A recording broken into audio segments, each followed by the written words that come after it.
Buenas tardes.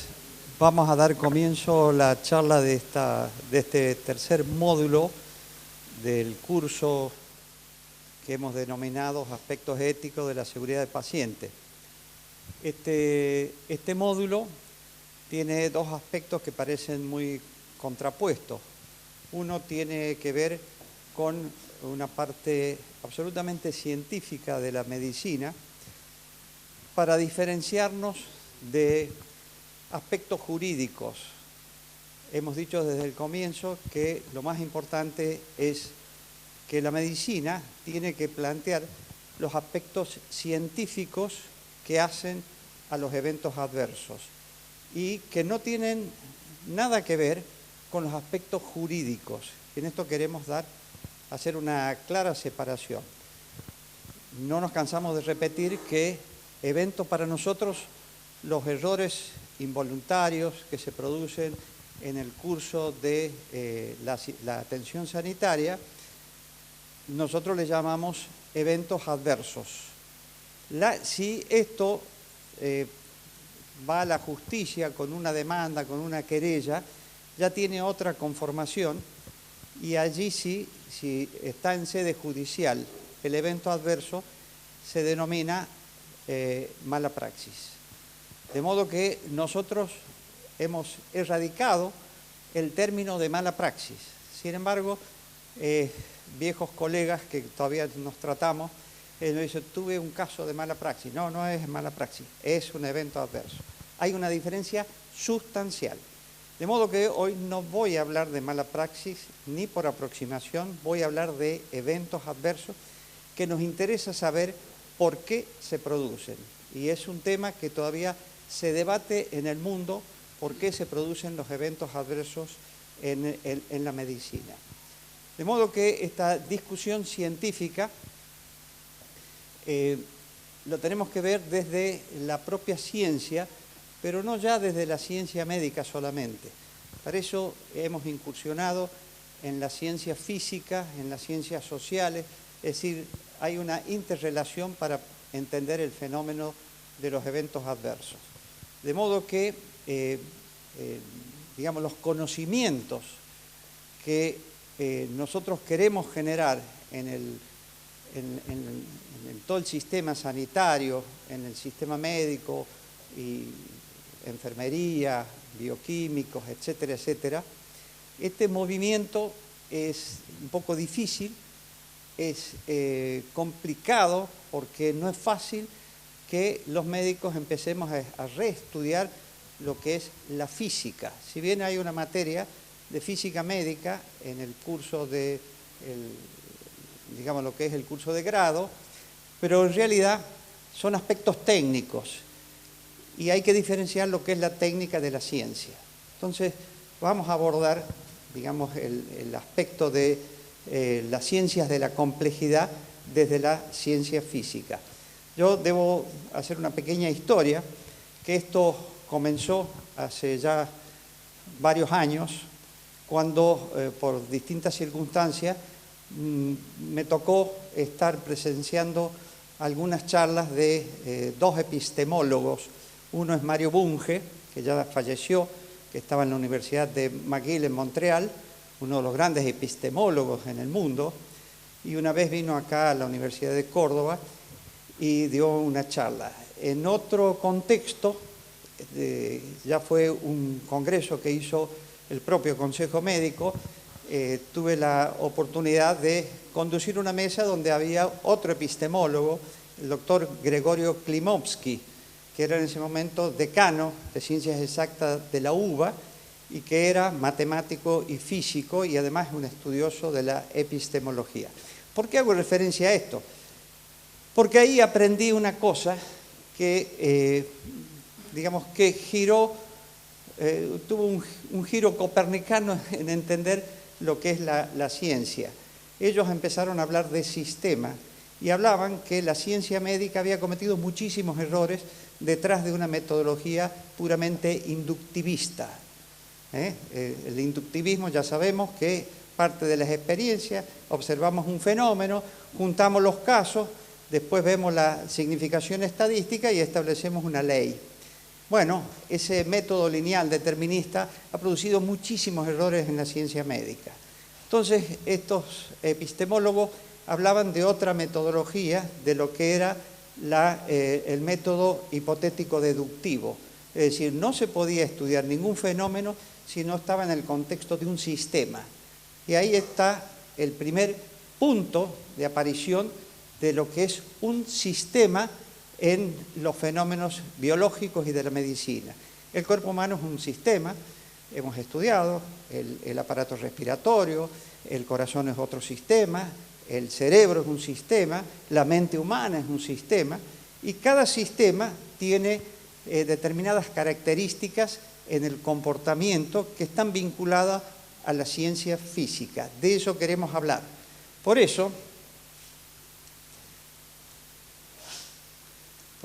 esto no anda. Acá está. Empiezo con esta diapositiva, que es lo que el doctor Vito lo dio en su primera charla. Él dijo que los resultados, después de varios años de aplicar toda la sistemática y los estudios respecto de lo que es la seguridad del paciente, consideraba que no habíamos tenido buenos resultados. Lo dijo acá. Todos hemos sido testigos que dijo, pese a todos los esfuerzos, aquí todavía seguimos sin avanzar. Y el mundo todavía tiene problemas en seguridad de paciente.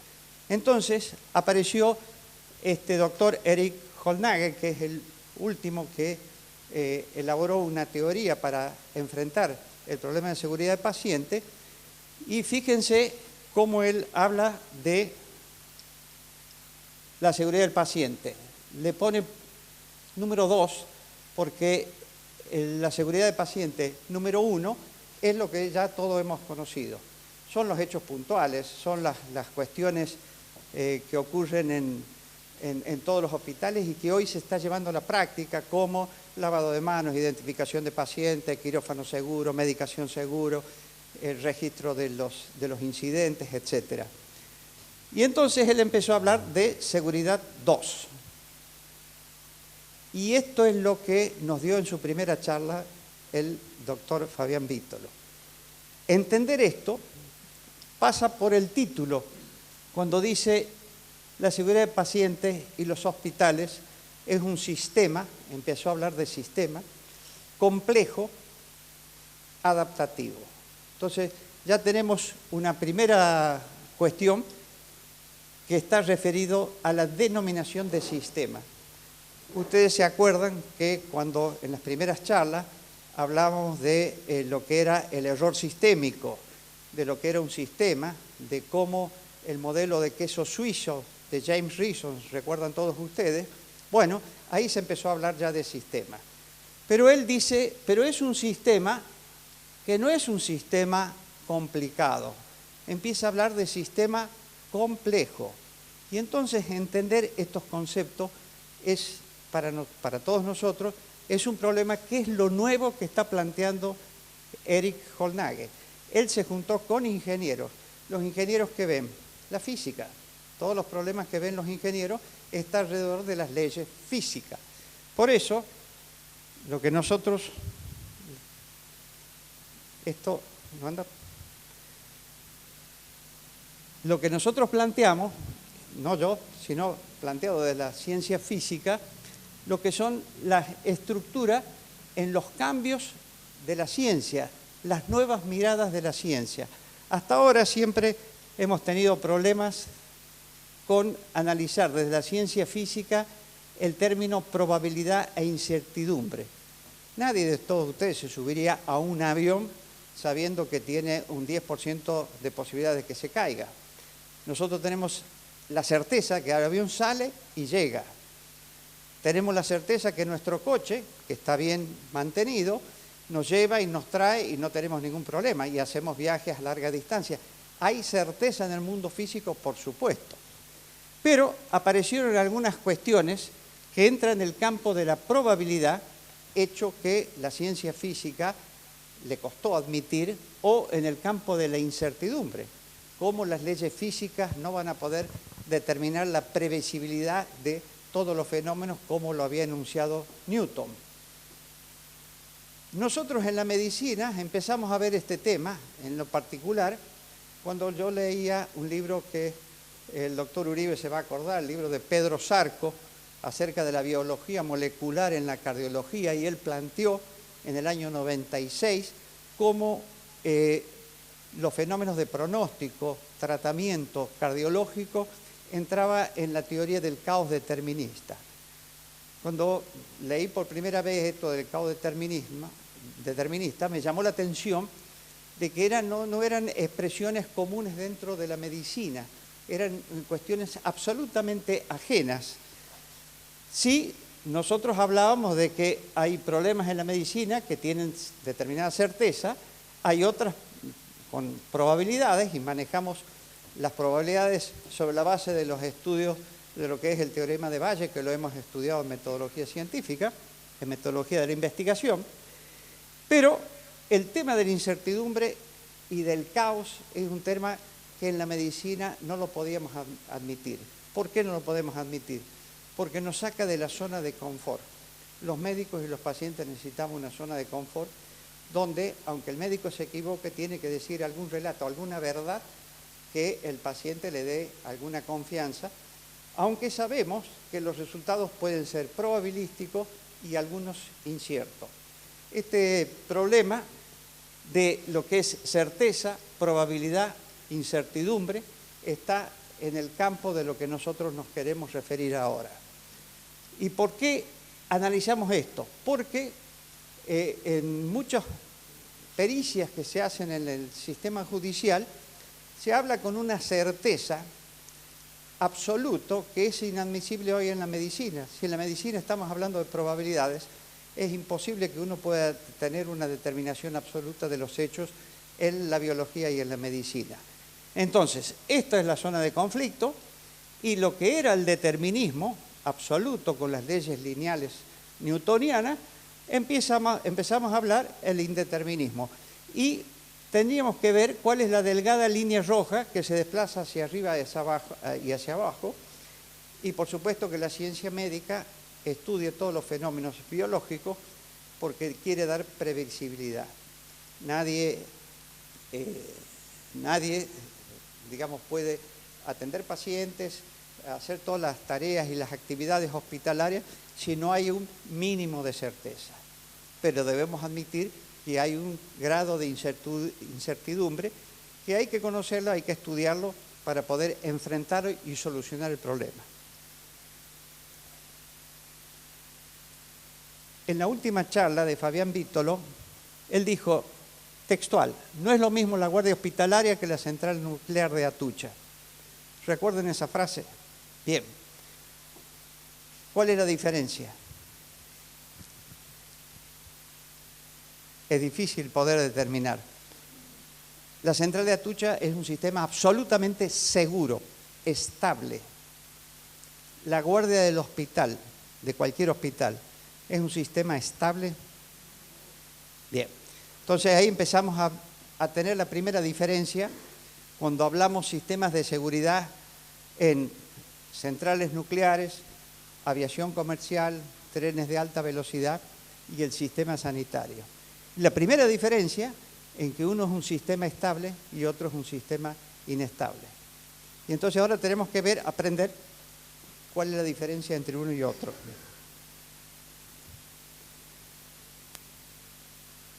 Volvemos a lo de siempre. Estamos estudiando todos los eventos adversos centinela. ¿Cuáles son los eventos adversos centinela? Hechos inesperados que producen o pueden producir muerte o lesión grave física o psíquica. Entonces, hay que determinar por qué es grave, qué lo puede producir, si se puede evitar. Hay que hacer un análisis inmediato, eso en cualquier hospital, siempre que hay un evento adverso centinela, se prenden todas las alarmas. Y finalmente los cambios urgentes que hay que hacer para que no se vuelva a repetir. Imagínense 2 errores en el curso de una semana, 2 eventos centinela, es un hecho grave en cualquier hospital. Esto es una lista de eventos adversos centinela. De todos ellos, que yo después les dejo en la diapositiva, pero me interesa tomar 4, que todos ustedes por alguna u otra razón tienen referencia. Fallecimiento de un recién nacido a término, muerte materna, error grave de medicación y evento adverso relacionado con la anestesia. Todos conocen esto. ¿Hay alguien que no conozca de esto? Todos lo hemos vivido directa o indirectamente este tema. Muy bien.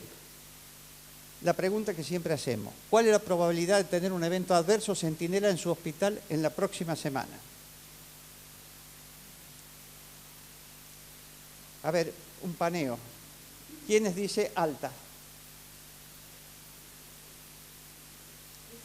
¿Mediana? ¿Baja? Bien, ahí, digamos, tuviéramos que hacer un estudio, diríamos que es disperso. Pero para tranquilidad de todos ustedes es muy difícil determinar un evento adverso centinela. Esto lo vamos a tener cuando tengamos ordenadores cuánticos. Los ordenadores cuánticos tienen la capacidad de poder administrar una cantidad impresionante de datos y poder dar alguna conclusión. ¿Por qué decimos una cantidad enorme de datos? Porque hay que medir todo. Hay que medir desde la patología del paciente, la enfermedad de base, la terapéutica, la capacitación de las enfermeras, la capacitación de los médicos, etcétera, etcétera. Tenemos que recurrir a la cantidad enorme de datos para ponerlo en un ordenador cuántico y nos diga exactamente si tenemos probabilidades o no de tener un evento adverso centinela en la próxima semana. Pero intuitivamente ustedes responden algo, intuitivamente. La intuición no es mala, la intuición es la base de los conocimientos y la experiencia de cada uno. No debe ser desechada. De modo que, para responder a esta pregunta, nosotros tenemos que ver qué analizamos. Esto diríamos que es la diapositiva central para entender el problema de lo que son sistemas estables e inestables. Cuando analizamos un evento adverso, analizamos un hecho. Es la manzana de Newton. Si Newton hubiera tirado 100 manzanas reproduciendo el mismo fenómeno, hubiera ocurrido exactamente la misma velocidad, la misma trayectoria, etcétera, etcétera. De modo que en las trayectorias individuales, Newton aplicaba una ecuación. Pero cuando analizaba muchas trayectorias y la distribución de las probabilidades, en lo que era la aceleración de la gravedad, Newton tenía razón. La nube de puntos reproducía era exactamente lo mismo, una trayectoria individual. Imagínense si esta ecuación, que ocurre claramente en la aviación comercial. Todos los aviones salen y llegan perfectamente. Si usted tiene una fábrica de aviones, 100 aviones están, digamos, construidos exactamente de la misma manera. No va a haber diferencia. 100 automóviles, exactamente lo mismo. Ahora, si yo les digo 100 médicos y 100 enfermeras, ¿van a hacer exactamente lo mismo? Es imposible. Imagínense una terapia intensiva que necesitan 100 enfermeras y hay 30 enfermeras altamente capacitadas, 30 enfermeras medianamente capacitadas y 30 enfermeras que no están capacitadas. A su vez, cada uno de estos grupos tiene la actitud. Hay algunas que tienen actitud proactiva, otras moderadas y otras absolutamente pasivas. Entonces, cuando analizamos 100 enfermeras en un sistema, hay que tomar decisiones. ¿Qué hace la enfermería? No todos están respondiendo de la misma manera. No son iguales porque no son máquinas, son personas. Y además en un sistema que no produce, se aleja mucho de la uniformidad y de lo que es homogéneo en los sistemas, por múltiples razones. Entonces, cuando tenemos esta diferenciación en la capacitación y la actitud de cada enfermera, lo que va a pasar, y esto me lo pueden decir y me lo han ilustrado las enfermeras, que alguien toma las decisiones, alguien se hace cargo del problema. Entonces, toman mayor responsabilidad, toman mayores decisiones, tienen que reemplazar, muchas veces el propio trabajo, se les duplica todo, se equivoca y lo primero que hace el sistema, hay que sacar a los peligrosos del camino. La más capaz, que tomó las decisiones y está al frente, por ahí tiene que pagar las consecuencias de un sistema inestable. Entonces, ahí se pierde la linealidad causa-efecto. No sé si se va entendiendo el tema. Entonces, no es lo mismo analizar una trayectoria individual que un conjunto. Estable es cuando una sola ecuación responde exactamente igual lo individual y el conjunto. Eso ocurre en todas las leyes de Newton. Lo inestable es que la ecuación ya no puede responder a esto, pero no va a responder al conjunto. ¿Se entendió? Sigamos. Este esquema que me pareció muy ilustrativo lo saqué del libro El fin de las certidumbres de Ilya Prigogine. Ilya Prigogine, Premio Nobel de Química del año 1977,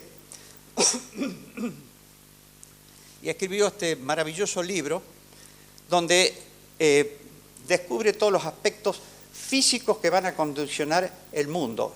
Por supuesto que es un libro leído por los líderes en el mundo, que pocas veces se entiende porque tiene muchos conceptos de la física. Pero un sistema estable en donde hay similitud de los hechos o las trayectorias individuales. Esto, el sistema inestable, donde se mezclan productos distintos. Y al mezclarse productos distintos, se van a generar nuevos hechos y nuevos productos que van a ser lo que Hollnagel llamaba cuestiones emergentes. Aparecen, el caso de la enfermera que tiene que tomar el trabajo de otro, que tiene que tomar la responsabilidad de otra, que tiene que tomar las decisiones de otros, y al tener más trabajo, más responsabilidades, es más fácil que se equivoquen. Para que ustedes vean cómo los sistemas inestables pierden la linealidad causa-efecto. No sé si este me parece que es el concepto más importante de todo este curso.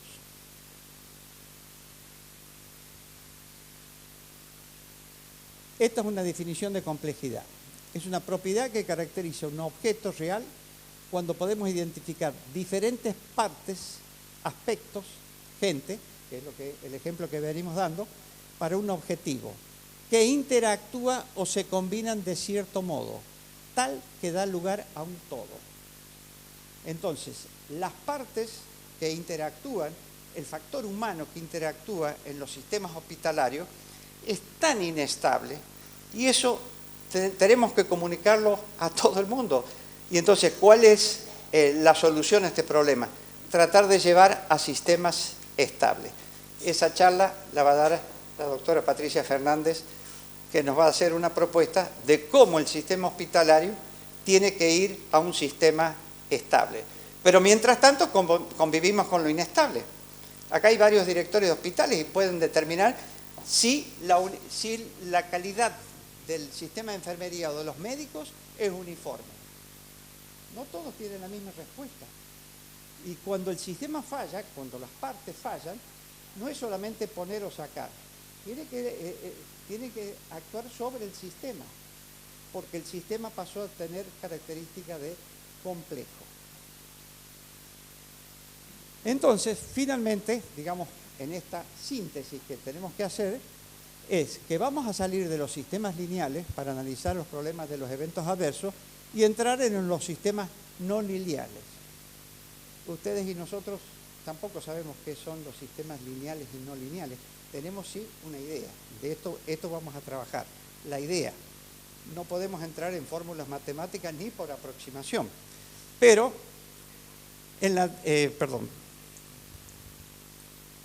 sí en tener caracterizado el problema. El problema de la linealidad está en las leyes de Newton. Todos nosotros hemos estudiado la física mecánica clásica de Newton, donde hacía el análisis de lo que era la masa, la fuerza y la velocidad. ¿Se acuerdan de inercia? Acá el señor dice que sí, ¿se acuerda? Inercia, lo que era el principio de la inercia, lo que era el principio, la relación fuerza-velocidad, y finalmente la acción y la reacción. A cada acción corresponde una reacción, ¿se acuerdan? Todo eso correspondía a fórmulas, ecuaciones que eran absolutamente deterministas. Bueno, este mundo de la linealidad lo estamos abandonando cuando apareció la teoría del caos y el efecto mariposa. Ustedes deben tener alguna idea. En este libro de cardiología que les hice referencia, el doctor Pedro Zarco hablaba de la teoría del caos, determinista. Y entonces me fui a ver quién era el señor Edward Lorenz, era un meteorólogo, astrónomo, que quería predecir los cambios climáticos. En la década del 60, con una computadora muy elemental, que era una habitación, cargaba los datos donde ponía presión atmosférica, temperatura, humedad, para poder predecir los cambios atmosféricos en los próximos días. Y una mañana entró y decidió redondear los números, porque tenía muchos decimales. Entonces le sacó los decimales, redondeó el número, y estos pequeños cambios iniciales le dio una catástrofe. Apareció un huracán en los cálculos. Esto es lo que él llamó efecto mariposa. Pequeños cambios iniciales, el aleteo de una mariposa en el Amazonas produce un huracán en las Antillas. Ustedes han sentido hablar de esto. Bueno, este doctor Pedro Zarco dice que es la cardiología, la terapéutica, la farmacología, en muchos casos, tienen este efecto de caos determinista, sobre todo en las enfermedades crónicas. La arteriosclerosis, ustedes saben que es una enfermedad crónica que tiene múltiples factores de riesgo. El cáncer también es una enfermedad crónica que tiene un componente de la teoría del caos. Y esto me llevó al tema de lo que era la no linealidad y nos llevó a otros campos. Pero en conclusión, la teoría del caos es la complejidad de la supuesta causalidad. Sí, cuando investigamos la causa, estos mínimos cambios iniciales producen una catástrofe final en la relación entre eventos. En este caso era temperatura, humedad y presión atmosférica, sin que se observe una traza lineal que relacione la causa con el efecto. Se perdió la linealidad de la causa-efecto. ¿Se entendió este concepto? Doctor de Uriarte, ¿estamos bien? Bien. Porque si el doctor Uriarte lo entiende, vamos bien. Porque es uno de los que más sabe del tema de eventos adversos. Empezamos a ver error sistémico. Esto ya es clásico. Esto es un clásico de la seguridad del paciente. Esto lo han visto todos. Todo el mundo conoce lo que es el modelo de queso suizo, donde se analizan las diferentes partes de un hospital, por ejemplo, donde están los fallos latentes en la organización, en la gestión. Por eso es importante tocar todos estos temas, las condiciones del trabajo y finalmente las fallas activas que ocurre al final. Todo esto es una combinación donde hay una serie de defensas que son vulnerables y aparece entonces una línea que atraviesa todos estos agujeros y se produce el evento adverso. Pero este análisis es un error de un sistema estable. Por eso el propio James Rizzo, lo dijo acá a Vítolo, se lo comunicó personalmente a Vítolo, que dijo que le parecía que este modelo ya estaba perimido. ¿Por qué? Porque había aparecido el esquema de Hollnagel en lo que es el análisis de la complejidad. Bueno, esto de nuevo es una diapositiva que ya lo hemos mostrado muchas veces, pero está la organización hospitalaria compleja y la medicina basada en la complejidad, basada sobre todo en las enfermedades crónicas como arteriosclerosis y cáncer. Este es un modelo de lo que es la complejidad de una organización hospitalaria. Mucha gente ya lo conoce porque es una diapositiva que le va a explicar muy bien la doctora Fernández, pero que ilustra la gran complejidad que tiene la organización hospitalaria. Este es un esquema de Mintzberg. Mintzberg es también de la Universidad de McGill de Montreal y uno de los mejores científicos que habla de lo que es la administración científica. Este es el famoso doctor Pedro Zarco, que nos ilustró, después que este libro me lo regalaron a principios del año 2000, y lo leí, y cuando llegué al último capítulo, hablaba de la teoría del caos determinista. La leí una vez, no entendí nada, leí segunda vez, tampoco entendí nada, tercera vez, tampoco entendí nada. Entonces fui y me compré un libro de física de 5º año y ahí empecé a repasar un poco todos estos temas. Y él lo que habla en su libro es esto: mecánica clásica determinista, lo que era las ecuaciones lineales de Newton, la mecánica cuántica y la teoría del caos. Empezamos con la teoría del caos, pero en realidad nos permitió volver hacia atrás y estudiar todo lo que eran los fenómenos probabilísticos y de incertidumbre. Y esto está en estos 3 grandes grupos. Si bien uno, digamos,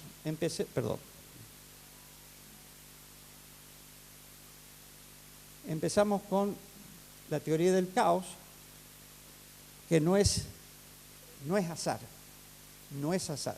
La teoría del caos es determinista y, digamos, los fenómenos son analizados con dibujos. ¿Se acuerdan del dibujo que mostré al principio?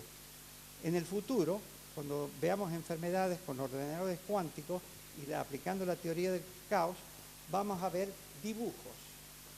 Ya va a dejar de desaparecer, va a desaparecer lo que es los números.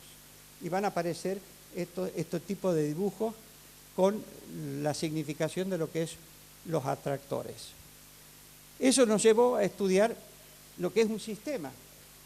Nadie de nosotros sabía lo que era un sistema. Y el estudio del sistema termodinámico nos llevó al año 1825, que fue el primero que empezó a hablar de sistemas abiertos y cerrados, que era un francés, Carnot, que él estudiaba las máquinas a vapor de los franceses que competían con los alemanes y los ingleses, y veía que en los productos franceses perdían mucha energía, tenía falta de eficacia. Y eso es lo que él denominó la entropía, fenómeno que tampoco en medicina nos enseñaron, pero lo vamos a tener que estudiar porque está en la definición de vida. La definición de vida que hace la NASA para ver si hay seres extraterrestres, en la definición de vida está el orden y el desorden. El desorden es análogo a la entropía. Bueno, este fenómeno de la entropía lo estudiamos en los sistemas termodinámicos, abiertos, cerrados. Entonces hoy tenemos que hablar de sistemas. Sistemas estables, inestables, complicados y complejos. Y finalmente nos pusimos a estudiar el tema de la mecánica cuántica. Y entonces apareció la teoría del átomo, aparecieron cuando empezaron a describirse cómo se componía el átomo. Y estaba Thomson, Rutherford, Niels Bohr, y después aparecieron los que decían que la trayectoria y la velocidad de los electrones no se podía determinar con las ecuaciones de Newton. Y entonces aparecieron 2 fenómenos científicos que fueron Heisenberg y Schrödinger para establecer lo que era la teoría cuántica, donde ya hablaban de probabilidades. Eso en la física era un golpe mortal. No podía admitirse que en la física hubiera probabilidades, las ecuaciones tenían que ser perfectas.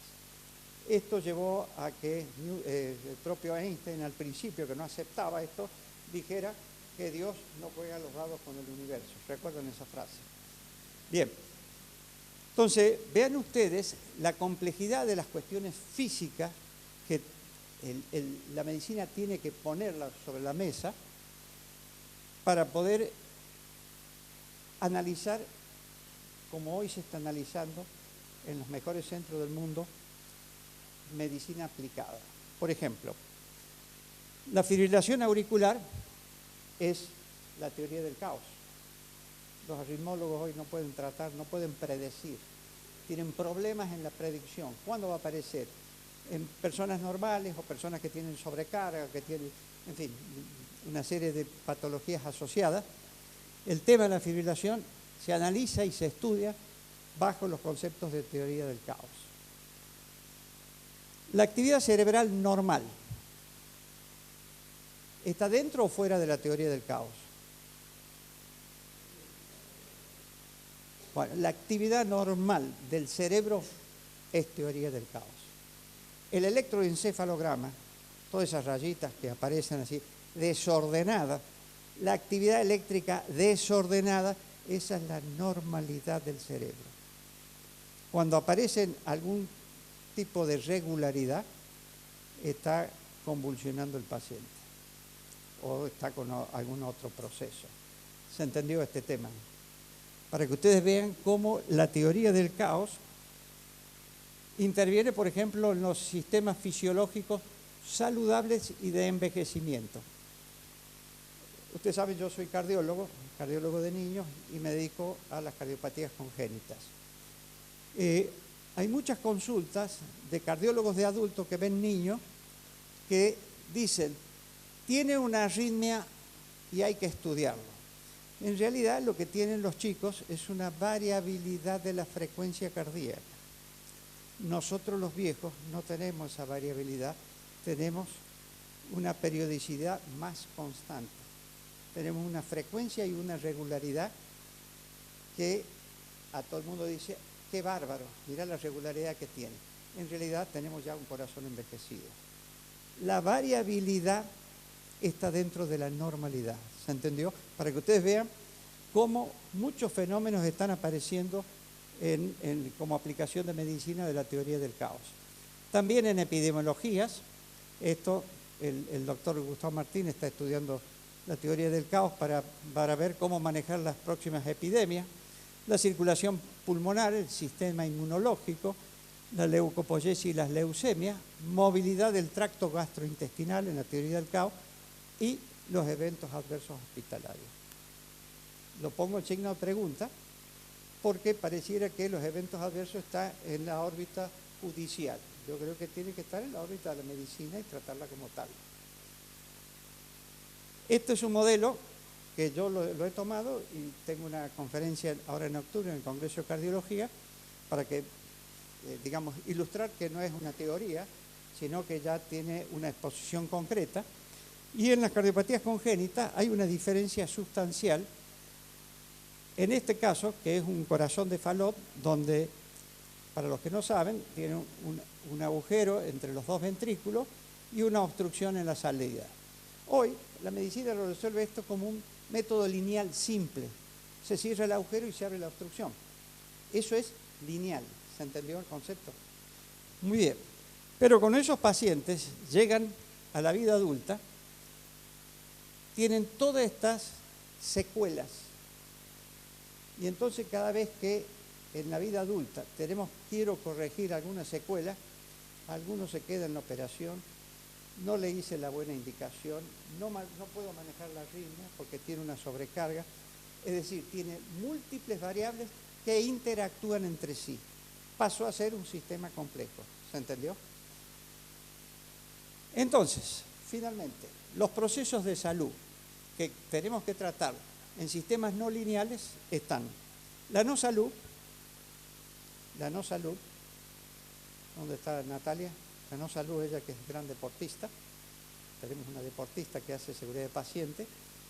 La no salud es las personas que no hacen actividad física, que se alimentan mal, que tienen una vida estresada, etcétera, etcétera. Eso es la no salud. No están enfermos todavía. Las enfermedades, ya la caracterización de cada una de ellas, los tratamientos y los resultados. Eso es efectividad clínica, que medimos poco, casi nada.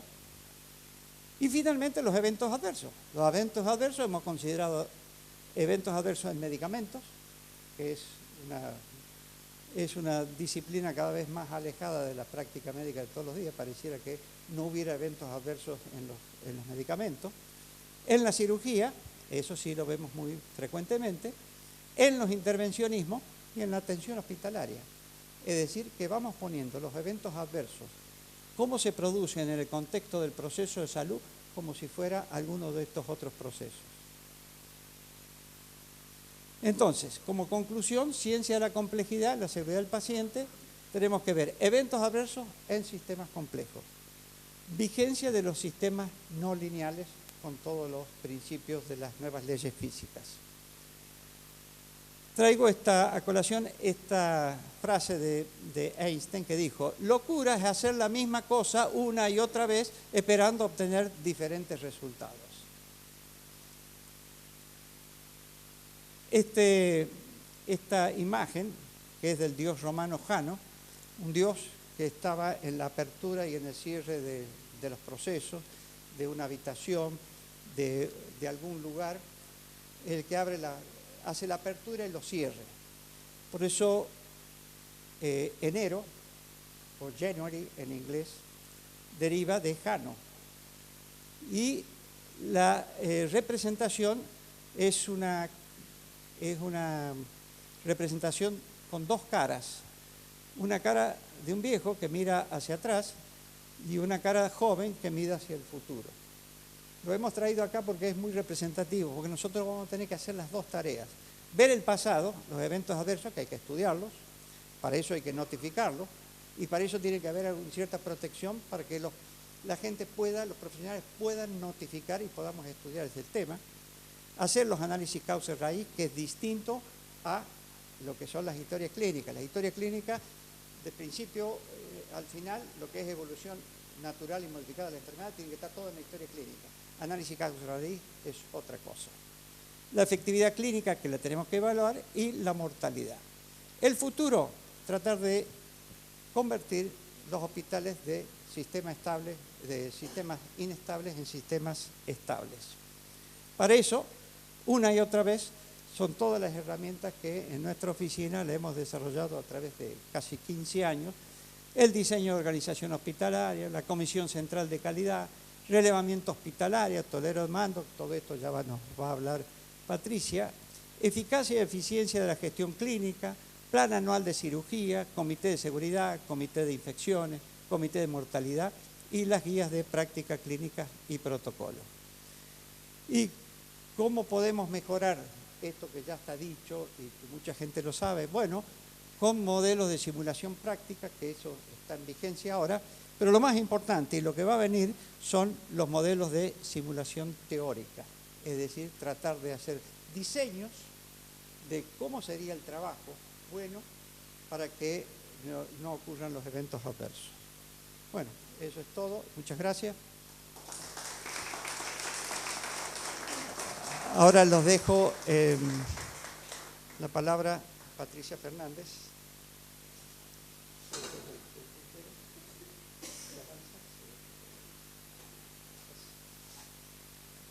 La doctora Patricia Fernández, bioquímica, doctora en bioquímica, y durante muchos años se ha dedicado exhaustivamente al estudio de los sistemas de calidad.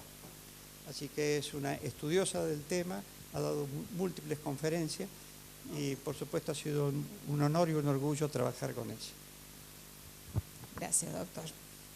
Bueno, ya acá veo a muchos de mis alumnos. Vamos por la primera. Bueno, después de esta conferencia brillante del doctor Maisuls sobre aspectos filosóficos interesantísimos para abordar, yo, como un cachetazo, los voy a traer de nuevo a la tierra con los números. Es mi especialidad, las mediciones.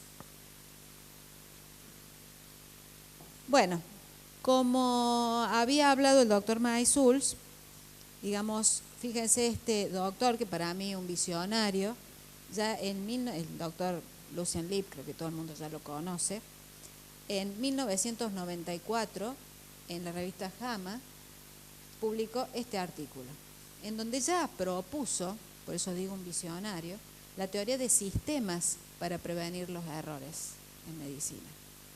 Y que él también hizo hincapié que los esfuerzos individuales no son suficientes, sino que deberían mejorarse los sistemas sanitarios. Ay, perdón.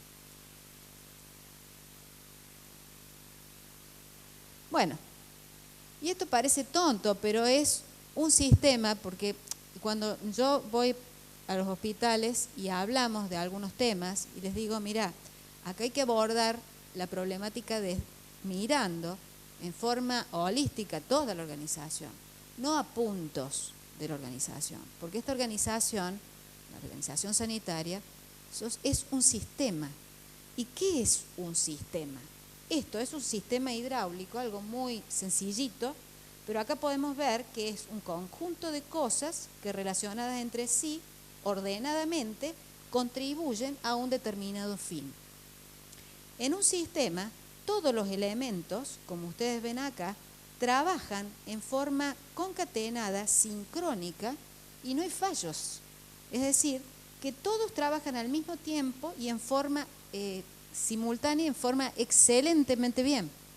Cualquier fallo en cualquiera de estas partes, ¿qué ocurriría? No llegamos al objetivo, ¿verdad? O sea, no se va a obtener el resultado deseado. Y acá volvemos a lo mismo, este gráfico brillante que lo hizo el doctor Maisur con su equipo en el año 2000, supongo, doctor, no me acuerdo, yo no había nacido en esa época, pero bueno, él ya veía a su estructura, el hospital de niños, este es el hospital de niños, y hizo este diseño en función al método, a los diseños de Henry Mintzberg, en donde separa a la organización en estas partes y cada una con una función específica. No me voy a detener a esto porque pretendo hablar de las herramientas. Vamos a dar un pantallazo general de las herramientas que podemos utilizar casualmente para hacer que esos sistemas llegarlos a que tiendan hacia un equilibrio. Nunca lo vamos a lograr, pero por lo menos que tiendan. Pero bueno, los que no lo conocen, digamos, este modelo de organización que a mí me parece brillante porque es muy ilustrativo. Tenemos el ápice estratégico con sus funciones, que tienen funciones políticas y de gestión puramente. Tenemos las líneas medias, que son todas las líneas de mando, todas las jefaturas. Tenemos la burocracia mecánica, que si bien no tiene nada que ver con la producción de esta organización, son los que gestionan todos los insumos que van a utilizar la organización para producir su producto, que son todas las áreas administrativas, contador, gestión paciente, etcétera, etcétera. También está la tecnoestructura, que son todas las comisiones que trabajan en los modelos de estandarización de todos los procesos, normativas, protocolos, guías de práctica clínica, etcétera, etcétera, que tocan a todos los niveles de la organización. Y por supuesto, como está grande acá, lo más importante y la esencia de una organización, por lo cual existe la organización, es el núcleo operativo. Y acá sí me voy a detener. Entonces, cuando hablamos de un sistema, vemos que esto es un sistema extremadamente complejo. ¿Y por qué el sistema sanitario es un sistema complejo? Ahora, tengo problemas con la tecnología. Como vemos acá en el núcleo operativo, vamos a encontrar que existen productores intermedios, que son todas las áreas diagnósticas, que van a producir un producto, esos productos van a ser utilizados por las áreas clínicas para tomar una decisión en función a los resultados que los bioquímicos, radiólogos, etcétera, etcétera, nosotros le demos, más la expertise, más el conocimiento médico, y van a tomar una decisión y van a transformar al paciente que vino con un problema, le van a solucionar el problema. O sea, va a venir con un problema y va a salir con el problema resuelto. ¿Por qué digo que esto es complejo? ¿Se acuerdan la primera diapositiva de sistema hidráulico? si hay alguna falla mínima de un administrativo que entrega mal un resultado, ¿qué podría ocurrir con todo esto? Es decir, que cuando abordamos el tema de solucionar los temas o de estandarizar procesos o de tratar de solucionar los problemas que hay, los errores, que tenemos que abordarlo como un todo, ¿se entiende? No podemos tomar una parte de ese sistema, tenemos que tomarlo a todo. Y cuando, por supuesto que acá ocurren errores, y ya lo hemos visto, la clasificación de errores, que son por acción o omisión, por problemas a nivel de las normatizaciones, es decir, o está mal planteada una norma, o no se cumple la norma, o la norma está desactualizada, porque no hay conocimiento, por faltas de conocimiento, el recurso humano, no hay una estandarización de las capacidades del personal o de los agentes que deberían estar ocupando cargos, y para esos cargos deberían tener una especificación de posición estandarizada. Y también existen errores que son los latentes. Esos errores latentes que están agazapados dentro del sistema, que capaz que pasen muchos años, que siguen estando y que esperan un pequeño error humano para expresarse y producir una catástrofe. El mejor ejemplo de esto es Chernobyl. Chernobyl hubo un error a nivel de los operarios, pero cuando se hizo el análisis causa-raíz de lo que había sucedido, lo que sucedió es que había un mal diseño del sistema. Y no solamente estaba mal diseñado el sistema, sino que estaba mal controlado. Y acuérdense de este tema, control del sistema, porque vamos a ver al final una herramienta interesante. Y cuando hablamos de un sistema de gestión, ¿qué es un sistema de gestión? Sistema de gestión es el conjunto de procesos y procedimientos, prácticas coordinadas y estructuradas para asegurar y mejorar continuamente la calidad del producto o servicio, no dejando de ver la satisfacción del usuario o de nuestro cliente. Ahora, ¿es lo mismo administrar que gestionar? ¿Qué dicen ustedes? ¿Saben la diferencia? Bueno, el doctor habló de sistemas cerrados y sistemas abiertos, ¿sí? Los sistemas cerrados es quiero poner una fábrica de cacharros de cerámica. Entonces tengo un proveedor, tengo mi proceso que lo voy a estandarizar, voy a decir cómo lo voy a hacer, tengo una línea de producción, tengo personal y voy a tener una línea de venta, de venta de mi producto. Sistema cerrado sería ese sistema al que yo voy a organizar, voy a conseguirle todos los medios para que funcione y todo va a estar estable. ¿Sí? Ahora, ¿qué pasa con ese sistema? ¿Les parece que es un sistema cerrado o es un sistema abierto? ¿Y qué diferencia hay entre ambos? El sistema cerrado es aquel que no tiene variabilidad, o sea, voy a tener siempre el mismo proveedor, siempre las mismas personas que van a trabajar, siempre la misma línea, siempre los mismos aparatos y siempre el mismo nivel de el lugar de expendio de mi producto. Ahora eso sabemos que no ocurre, ¿cierto? ¿Por qué? Porque en nuestro caso, que es un sistema abierto, ¿qué diferencia hay? Un sistema cerrado, no hay variabilidad. En un sistema abierto existen factores intervinientes internos y externos que van traccionando a esa organización hacia un desequilibrio. Por eso sería tipo un sistema metaestable, ¿cierto? Nosotros podemos tener la mejor guardia dentro de nuestro hospital, todo estandarizada, todo divino, todo protocolizado, pero nos entra un paciente. ¿Y qué sabemos de ese paciente? Ya es un factor de variabilidad que nos puede cambiar absolutamente todo. ¿Se entiende?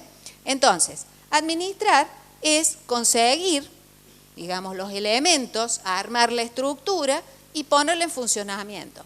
Establecer algún objetivo. Gestionar significa tratar de poner en funcionamiento una serie de elementos, llámese objetivos, indicadores, metas, ¿sí?, que van a tratar de controlar esos objetivos y esos indicadores. Van a ser un sistema de control que nos van a, si nosotros controlamos permanentemente esa organización, nos van a permitir detectar las pequeñas variaciones y en función de esas variaciones exponer toda nuestra maquinaria para volver ese sistema que quiso variarse del medio a volver a su equilibrio. ¿Se entiende?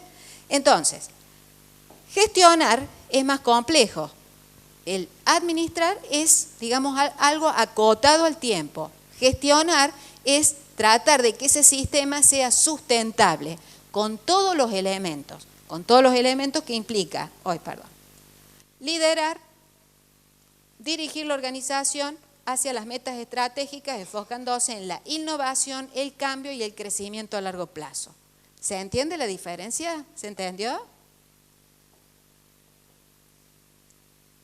Entonces, vamos a gestionar, ¿sí? No vamos a administrar, vamos a gestionar.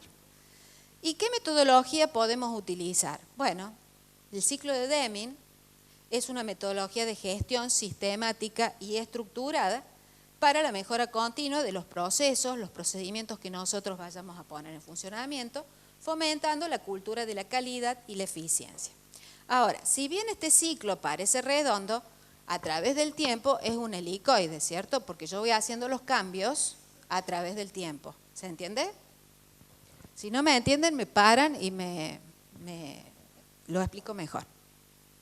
Este ciclo permite, digamos, el ciclo de mejora continua permite hacer este tipo de, o permite utilizar una serie de herramientas para tratar de hacer ese equilibrio, para mantener a ese sistema en un equilibrio que va a ser metaestable, pero teniendo estos niveles de control o estos sistemas de control, lo que vamos a hacer es detectar esa variabilidad para volverlo a su lugar original. Entonces, cuando nosotros vamos a implementar algún procedimiento, lo que tenemos que hacer primero es planearlo, ¿sí? Escribirlo. Primero decimos qué vamos a hacer. Segundo, lo escribimos y vamos a establecer objetivos, el método, vamos a determinar qué vamos a hacer, cómo lo vamos a hacer y cuándo lo vamos a hacer. Una vez que lo planeamos, lo vamos a poner en funcionamiento, es decir, bueno, yo planeé hacer esta actividad. Ahora, teniendo en cuenta, uno va a hacer la planificación teniendo en cuenta absolutamente todos los elementos de control. ¿Se entiende? No es decir, bueno, mañana voy a planificar tal cosa y no voy a tener ninguno de estos elementos de control que lo vamos a ir desarrollando en esta charla. Luego vamos a hacer lo que dijimos o lo que planeamos que vamos a hacer. Lo hacemos. Y después vamos a verificar que lo que hicimos está bien, o hubo alguna falla, o hubo algún error. Entonces tenemos que poner en funcionamiento algún sistema de control, de verificación de que lo que nosotros dijimos que íbamos a hacer y con determinadas características de calidad, salió así. Y en el caso de que no salió así, vamos a volver a actuar, es decir, vamos a hacer una reingeniería de nuestro plan y lo vamos a volver a poner en funcionamiento. ¿Se entiende por qué esto es de mejora continua? ¿Sí? Los procesos, una vez que uno gestiona un proceso, los procesos tienen que estar controlados, entendidos, es decir, tiene que haber una estandarización, tienen que estar escritos y tienen que estar entendidos, documentados, obviamente, medidos y con mejora continua. Es decir, que si encontramos algún defecto, lo tenemos que corregir. Este me parece un gráfico bastante interesante porque cuando uno ve normalmente que dice, vamos a implementar tal técnica. Bueno, la hagamos. Vamos a poner dispenser de jabón con fotocélula. Bueno, la pongamos. Y nos fijamos, nos dimos cuenta si eso tiene si es sustentable, sí. ¿Por qué? Eso es a pila, las pilas, ¿qué va a pasar con las pilas cuando se acaban? ¿Lo pensamos?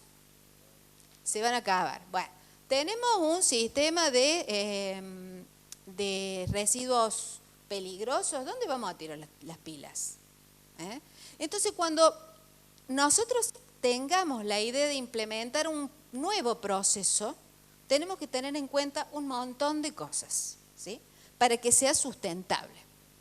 Entonces, decidimos hacer un nuevo proceso de producción y vamos a necesitar, por supuesto, recursos materiales, ¿sí? Vamos a necesitar personas, pero no solamente números, personas que cumplan con determinados requerimientos para ocupar el cargo que va a tener, o para la función que va a tener que cumplir, ¿se entiende? Es decir, que hay que estandarizar los conocimientos de esas personas. Los recursos económicos. Y no olvidemos algo muy importante y que ISO 9001, lo tomó en el 2015 ya para todos los sistemas de gestión, que es el sistema de gestión de riesgo. Ya vamos a ver una herramienta. Es mucho prolegómeno para ir viendo la herramienta. Entonces, ¿para qué necesitamos gestionar los recursos? Para mantener el sistema de gestión de calidad, para cumplir con los requisitos de nuestro usuario, para alimentar esa satisfacción, aumentar la satisfacción del cliente, mejorar continuamente la eficacia del sistema de gestión de calidad y para implementarlo. Cuando hablamos de recursos humanos, lo que acabo de decir es no solamente el número. Nosotros tenemos una organización con una orgánica, con ravioles, con funciones, y tenemos que estandarizar o determinar qué característica debería tener ese agente para cubrir ese cargo y para cumplir esas funciones. Entonces, hay que determinar las competencias. Esto va en el área de planificación. Uno cuando hace la planificación tiene que pensar en todo esto. Determinar las competencias necesarias que el agente deberá tener para cumplir ese cargo. Si no la tiene, suministrar la capacitación que haga posible esa satisfacción. Eso se da todo en estas empresas, por ejemplo, de diagnóstico por imágenes, donde hay una innovación permanente del instrumental, en donde está un staff capacitado, pero al haber una innovación tiene que haber una capacitación del personal. O sea, uno tiene en esa planificación considerar la capacitación del personal. Suministrar la capacitación, evaluar la eficacia de la capacitación. Eso normalmente no se hace, pero es muy importante que cuando se capacita al personal, evaluar cómo fue esa capacitación. Y eso se ve normalmente a través de los indicadores de resultado. Asegurarse que el personal tome conciencia de la importancia de sus propias actividades y de cómo contribuye a los objetivos de la calidad. Esto tiene que ver con, digamos, el empoderamiento que tiene cada uno de los agentes y con la comunicación que tiene la alta dirección con cada uno de los agentes, la comunicación de la estrategia en cuanto a la gestión, en donde todo el personal se tiene que alinear a esa estrategia, ¿sí? Se alinea con las políticas y con el rumbo que la dirección decidió tomar. Pero si no comunicamos a nuestro personal a dónde queremos ir, es muy difícil que nuestro personal nos siga. ¿Se entiende? Y por supuesto, en cada punto de nuestra planificación, no de la planificación, sino, bueno, en la planificación vamos a establecer la documentación que vamos a necesitar, pero durante la acción nosotros tenemos que documentar absolutamente todo lo que hacemos, ¿sí? Porque no solamente tenemos que decir lo que vamos a hacer, sino también tenemos que demostrar a través de documentos que nosotros lo que dijimos que vamos a hacer, lo estamos haciendo. ¿Se entiende? Parece un trabalengua, pero es así. Y cuando hablamos de la estandarización, esto ya algunos de mis alumnos ya lo conocen, es que cada agente, cada uno de las personas que trabajan en el hospital deberían tener este documento codificado, en donde se especifica qué lugar ocupa dentro de la organización, de quién depende o a quién va a guiar, el perfil del cargo, los estudios y los conocimientos mínimos indispensables que debería tener para cubrir ese cargo, las experiencias y las aptitudes que debería tener, y 2 hojas más que son las funciones, no la puse, no tiene sentido, pero las funciones que debería tener esa persona. Yo a veces he estado en algunas instituciones donde entra el personal y pregunta, ¿y hoy qué hago? No, hoy qué hago no. Tiene que tener su hojita, el jefe, la dirección o el que hace la gestión, tiene que determinar qué debe hacer ese agente. Y cada uno de nosotros dentro de la organización debería tener esta hojita, ¿sí?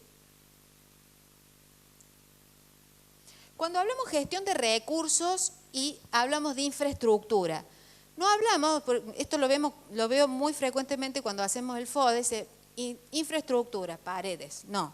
Cuando hablamos de gestionar recursos y específicamente infraestructura, hablamos de determinar, suministrar y mantener la infraestructura necesaria para lograr la conformidad de los requisitos del cliente. Entonces, ¿qué son la infraestructura?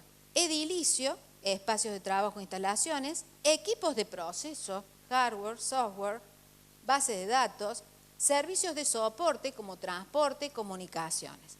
Cuando hacemos la planificación de nuestra tarea, tenemos que identificar las necesidades, suministrarlas y mantenerlas en el tiempo. Eso es gestión, ¿sí?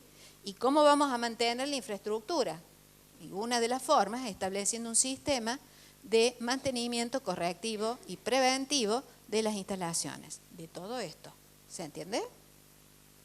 ¿Me van siguiendo o ya los mareé?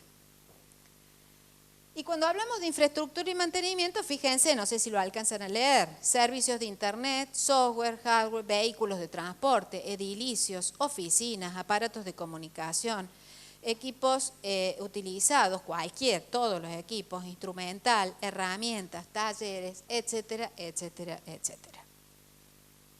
Y cuando hablamos de gestión, también tenemos que hablar y no olvidarnos del ambiente de trabajo. ¿Y qué significa esto? Todos los factores físicos, sociales, medioambientales, iluminación, ventilación, ergonomía, condiciones de seguridad, acá entra lo que es higiene y seguridad laboral, elementos, vestimentas que es necesario utilizar para poder realizar esa actividad.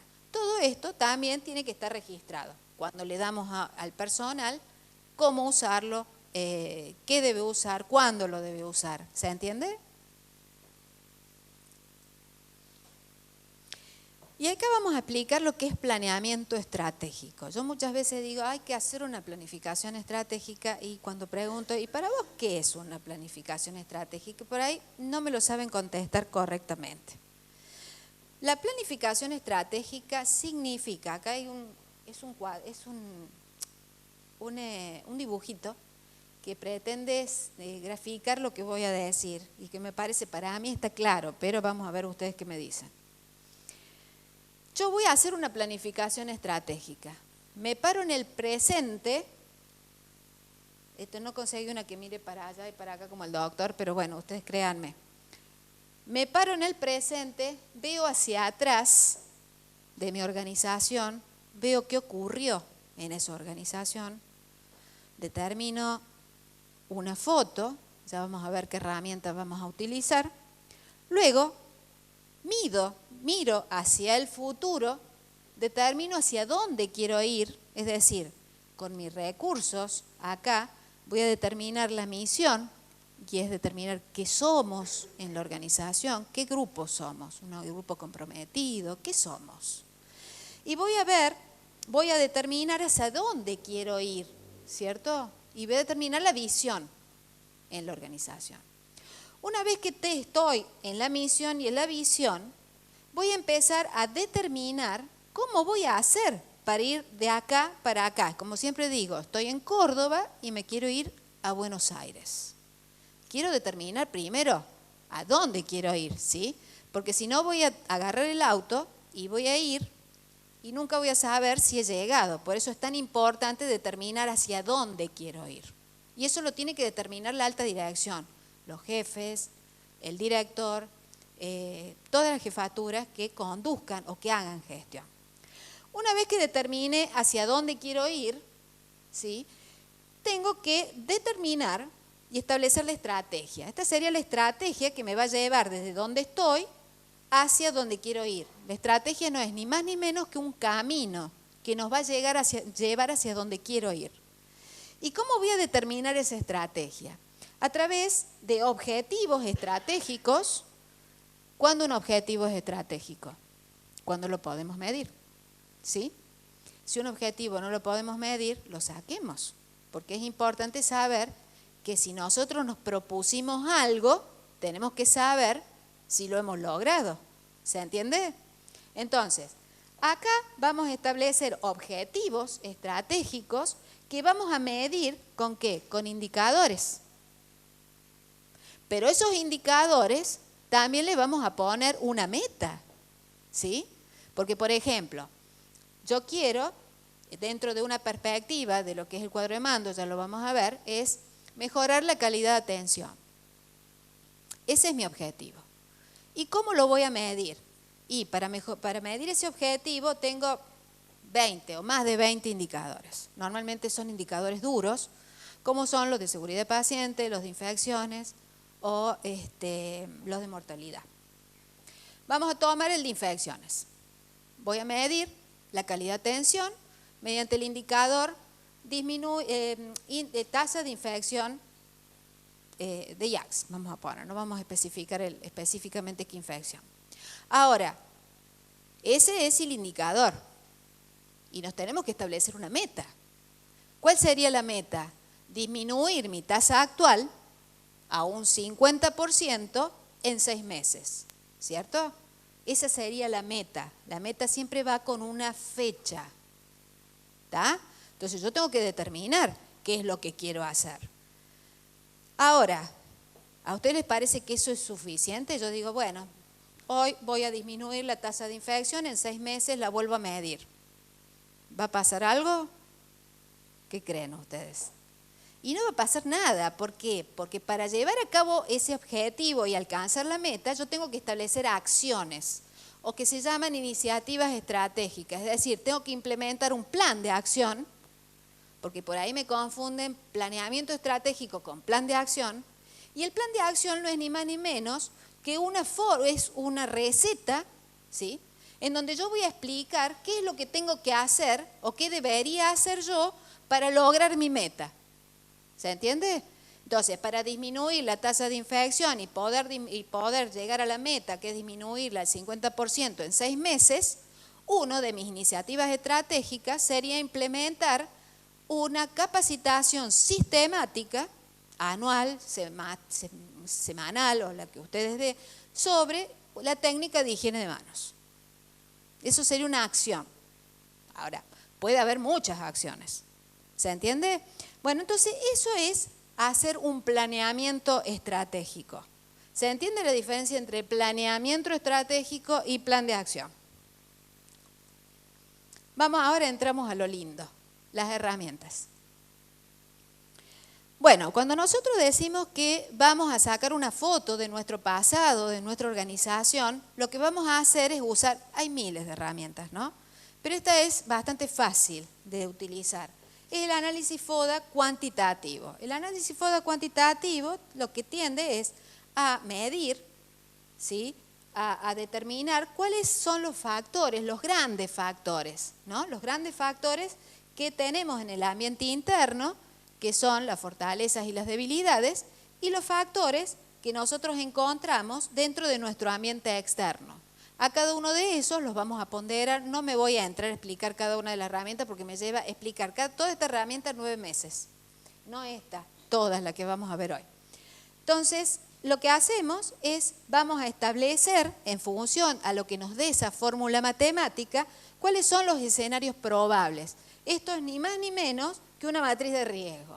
Entonces, si nosotros hicimos el FODA, y la matriz el escenario que encontramos de mejor potencial, me puedo quedar tranquilo porque mi organización está dentro de los límites de estabilidad, pero no me tengo que descuidar.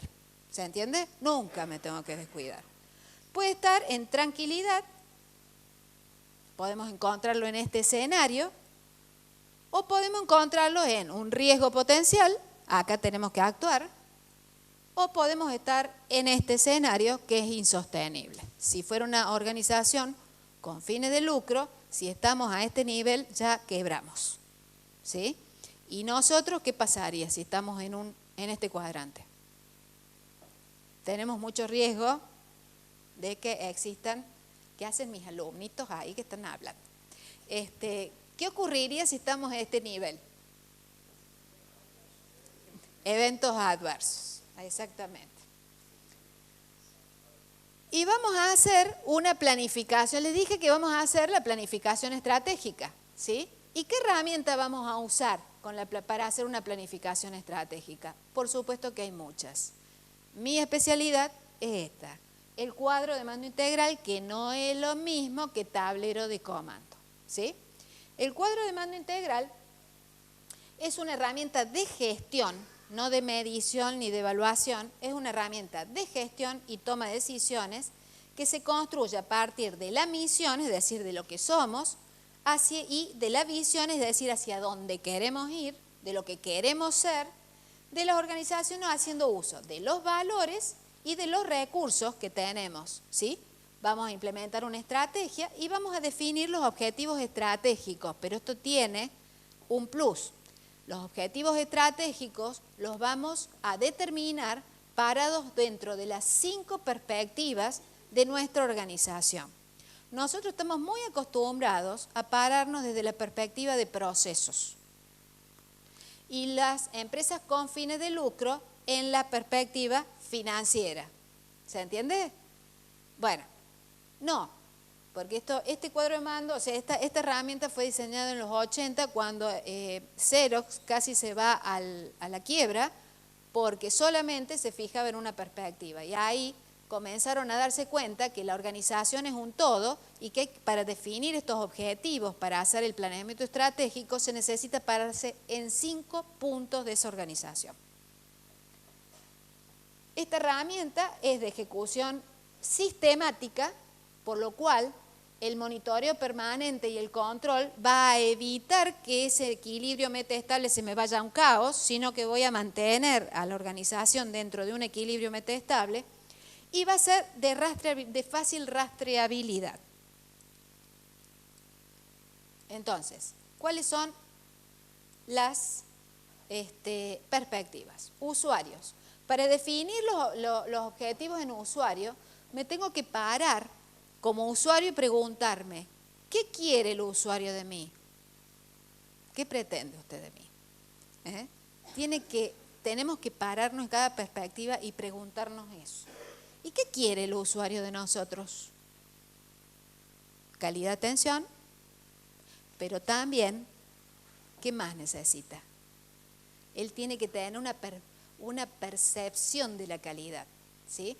Porque si nosotros, yo pongo siempre el laboratorio de ejemplo, tenemos un equipazo dentro del laboratorio trabajando con el más alto nivel de calidad, con todos los estándares, pero si tenemos una secretaria que le pone mala cara al paciente, la percepción, ¿cómo va a ser? Y eso también hay que medirlo, ¿se entiende? Y todo lo que es el aprendizaje o lo que tenga que ver con las capacitaciones de nuestros recursos humanos, ¿sí? Presupuestaria, acá no tenemos mucho para decir, pero podemos pelearla un poquito, ya vamos a ver qué objetivos podemos plantear respecto a esta. Y la responsabilidad social empresarial, que ahora con el tema del ambiente, no sé si alguien tiene algún amigo que quiere instalar una empresa, le piden una certificación de que no daña al medio ambiente. Así le pongan un kiosco, hay que presentar esa certificación. Entonces, ¿cómo nos comportamos nosotros? Esta perspectiva es cómo nos comportamos nosotros o cómo nos paramos nosotros frente al medio ambiente y a la comunidad. ¿Qué hacemos? Y esa es la estrategia. Entonces, así tan sencillito como esto es el cuadro de mando integral. Nos va a llevar desde la misión hacia donde lo queremos ser. Fíjense, esto es de un alumno, yo siempre presento producciones de alumnos. Acá vemos cómo,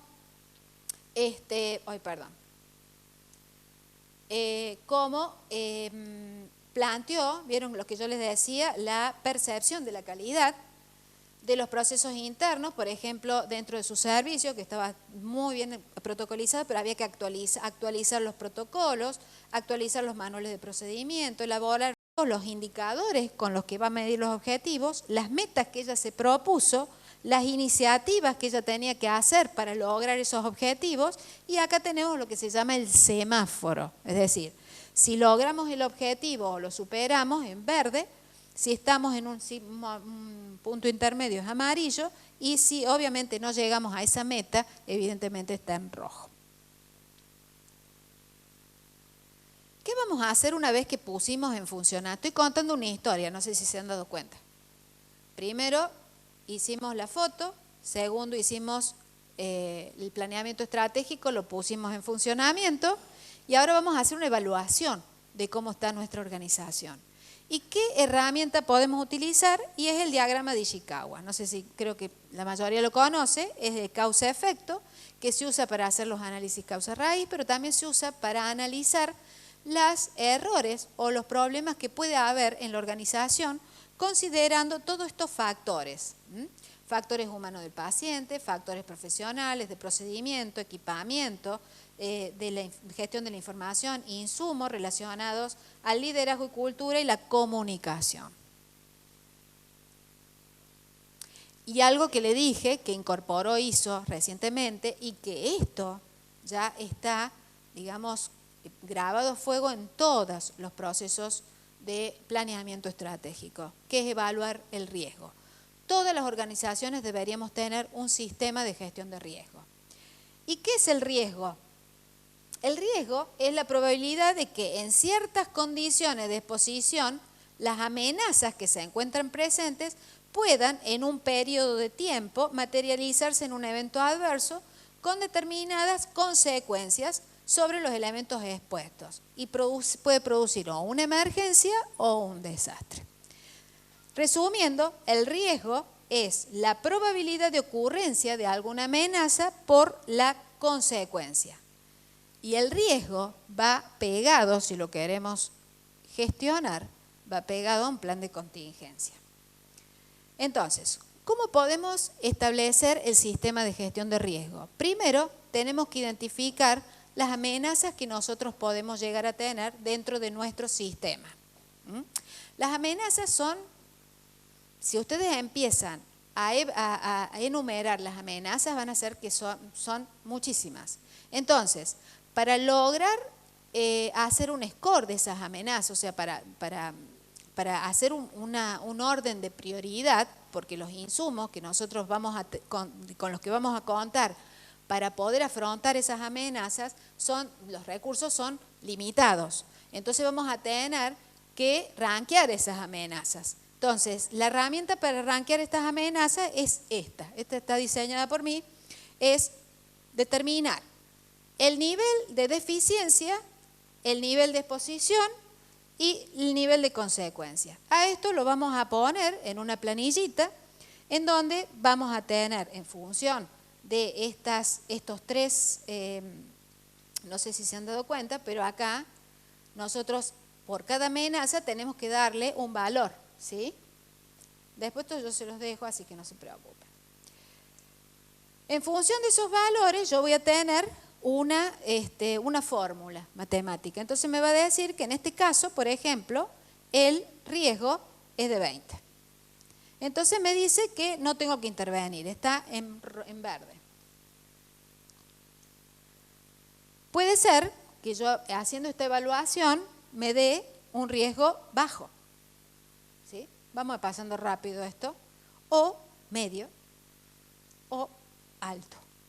Entonces ya con esto yo puedo rankear los riesgos para poder establecer cómo voy a utilizar los recursos de mi organización para poder gestionarlos. Esta es la primera parte, es decir, Acá lo que vamos a hacer va a ser rankear el riesgo. ¿Se entiende? ¿Me van siguiendo o no? Una vez que voy a rankear el riesgo, puede ocurrir otra cosa acá. Tengo que determinar, no sé si esto se puso muy de moda, no de moda, es viejo, pero lo empezaron a utilizar mucho y a conocer, se hizo conocido con la pandemia, el famoso cisne negro. Hay que también identificar, si uno hace la primera intervención, hace un ranking de riesgo, pero también tiene que hacer una segunda intervención y ver esos riesgos cuya probabilidad es muy bajita, de 10 a la menos 100, pero cuya consecuencia es terrorífica, es muy alta. Cuando hacemos la multiplicación del 0,000000 por un 50.000, vamos a tener un riesgo probablemente medio. ¿Se entiende? No nos va a decir nada ese riesgo. Entonces tenemos que tratar de identificar a este cisne negro y ponerlo y rankearlo en primer lugar. ¿Se entiende? Porque estas amenazas o estos factores cisne negro nos pueden generar un problema muy serio dentro de la organización. Porque son cosas que incluso ni siquiera las imaginamos que puedan llegar a ocurrir. Entonces, hasta ahí hemos rankeado el riesgo. Ahora usted me dice, che, pero hay que gestionarlo. Claro, hay que gestionarlo. ¿Qué vamos a hacer con esos riesgos? Entonces, esos riesgos puede ser que nosotros establezcamos medidas preventivas. Vamos a tener que desarrollar medidas preventivas, es decir, para evitar que sucedan. ¿Sí? Pero puede ocurrir que por alguna razón ocurra ese riesgo, por una bajísima probabilidad. Entonces, para ese caso, por más que tengamos esa medida preventiva, pueda llegar a ocurrir, ¿qué tendríamos que tener? El plan de contingencia. El plan de contingencia. El plan de contingencia. Ahora, yo como organización tengo que tomar una decisión de cómo me paro con el riesgo. ¿Sí? Entonces, una forma es gestionarlo. Otra forma es tercerizar el riesgo. ¿Conocen alguna forma de tercerizar el riesgo? Y las aseguradoras. Tercerizo el riesgo. O puedo asumir el riesgo. Que ocurra y veré qué pasa. ¿Se entiende? Pero esas son decisiones que tiene que tomar el que hace la gestión. ¿Se entendió? Yo lo miro al señor acá, pero ¿se entendió? Esta planillita es una planillita muy interactiva en donde ustedes ponen acá las amenazas, ponen el valor que le dan esas tres, como esos cuadritos, establecen una segunda medición respecto a la identificación del cisne negro, vuelven a rankearlo el riesgo y ahí deciden qué van a hacer. Y eso es tener un sistema de gestión de riesgo. ¿Se entendió? Para atrás. ¿Cuál querés? ¿Este? ¿Este? Acá tenés, vos determinaste la amenaza, ¿verdad? Un número. Por ejemplo, vos decime una amenaza que vos tengas dentro de tu institución. Esa es la más, es lo máximo. Entonces, vos tenés una amenaza que es el incendio, y es real esto, es real. Entonces, vamos a rankearlo. Vos decís, se han detectado factores de riesgo significativos que determinan como muy posible la generación de fallos. ¿Lo notaste a eso? ¿Tenés paredes ignífugas? ¿Tenés sistemas de evacuación? ¿Tenés todo eso? Más o menos. Entonces yo la verdad que le pondría un 10. ¿Sí? Le pondría un 10. Después, nivel de exposición continuada. Continuamente, varias veces en su jornada laboral con tiempo prolongado, varias veces en su jornada laboral aunque sea con tiempos cortos, alguna vez una jornada laboral con periodo corto, irregularmente. Ponemos uno. Y después tenemos el nivel de consecuencia. Y ahí va el 100. Entonces, si ahí multiplicamos, ¿sí? Nos va a venir acá. ¿Se entiende? Es fácil, pero esto es para rankear nada más. Esto si les interesa después a cada institución voy y se lo instalo. Es una producción propia. Por eso digo. Bueno, pero el riesgo hay que medirlo. Eso habíamos hablado con el doctor Ahumada, ¿te acordás la otra vez? Bueno, por cada una de esas amenazas nosotros podemos rankearla y tomar la decisión de qué vamos a hacer. Pero eso cada uno en su institución verá qué va a hacer. Otra cosa muy importante es tratar de erradicar. Ustedes se acuerdan que cuando vimos análisis causa-raíz, el factor que aparece apenas está la cabeza del pescado, ¿cuál es? La comunicación. Bueno, hay que tratar de sacar la comunicación verbal dentro del equipo de salud, porque eso hace que el sistema sea inestable, ¿se entiende? Entonces, para tratar de hacer que el sistema sea estable, tenemos que hacer que todo esté estandarizado, ¿se entiende? La comunicación también. ¿Y cómo vamos a estandarizar la comunicación? ¿Qué herramienta vamos a usar? Los manuales de organización.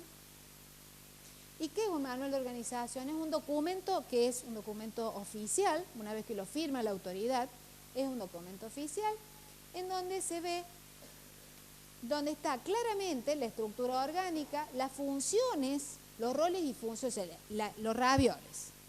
Cada raviol ocupado por una persona y esa persona tiene que tener los roles y funciones bien definidos y las especificaciones de posición bien definidas. ¿Se entendió? Los roles y funciones, los procedimientos, de eso sí sabemos, porque por ahí me confunden manual de organización con manual de procedimiento. El manual de procedimiento está absorbido dentro del manual de organización. Entonces los procedimientos bien estandarizados, ¿sí? Esto obviamente que el manual de organización es algo muy dinámico, evidentemente, a medida que se van produciendo innovaciones dentro de nuestra organización, los procedimientos se tienen que ir cambiando y actualizando, ¿verdad? Y los formularios asociados, ¿cómo me voy a comunicar yo con el resto de las personas si tengo que dar una información? ¿Sí? Bueno, la historia clínica digital es un documento importante de comunicación, por ejemplo. Entonces acá, si hacemos esto, ya tenemos la comunicación estandarizada. Bueno. Esta es la última, pero les voy a mostrar una herramienta interesante que es de control, un tablero de control, que no es lo mismo que el cuadro de mando, ¿se entendió? Porque me lo confunden por ahí. Construyendo un sistema sanitario más seguro y de calidad, ¿qué hay que hacer? Buenos diseños, ¿se acuerdan Chernobyl? Buenos diseños. Hay que sentarse y diseñar lo que nosotros queremos hacer. Y diseñar el sistema de control que queremos implementar para que ese equilibrio metaestable de esa organización, que es una organización, un sistema abierto, trate de tienda, como dicen los matemáticos, tienda hacia la normalidad. Nunca lo va a hacer, porque hay demasiadas variables que están interfiriendo o que están interviniendo al mismo tiempo. Pero lo que podamos hacerlo tenemos que tratar de estandarizar.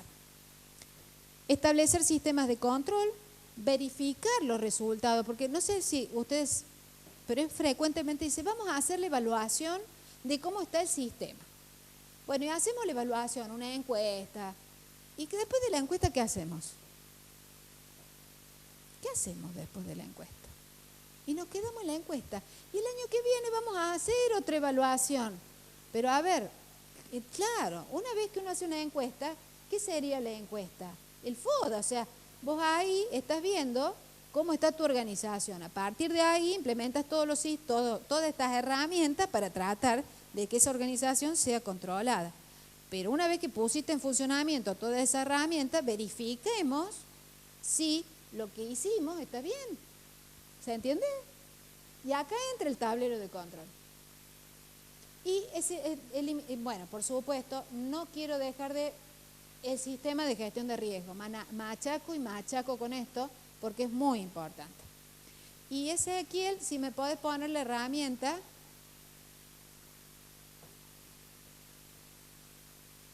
Es una interactiva, por eso necesito que alguien me la maneje porque si no me tendría que ir de allá.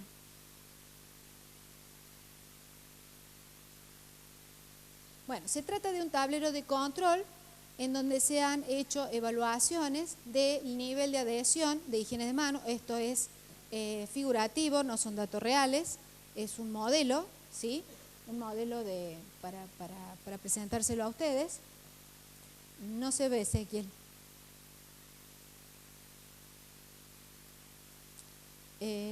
Sácalo, es. Y achicarlo. Bueno, es una herramienta para que un director o una persona que está haciendo cualquier jefe que esté haciendo gestión tenga los datos online de lo que está sucediendo en su organización. No se ve. No, pero tiene que estar. Achícalo un cachito. Esto es televisión en vivo. Bueno, fíjense, ¿alcanzan a ver todo? Bueno, se los voy a explicar. Esto es un tablero de control. Yo acá estoy verificando si la iniciativa estratégica que yo implementé, que es mejorar la higiene de manos en mi institución, funciona o no funciona. Y vamos a ver todos los indicadores al mismo tiempo. Fíjense, vamos al 1, Ezequiel. Institución 1. ¿Cómo estamos? ¿Se alcanza a ver? Ay, qué lástima. Si apagamos un cachito la luz. ¿No? ¿No se puede? Bueno, tanta producción y no sucede esto. Tiene que suceder. ¿Ven mejor ahí? Esto es el nivel de adhesión. ¿Sí?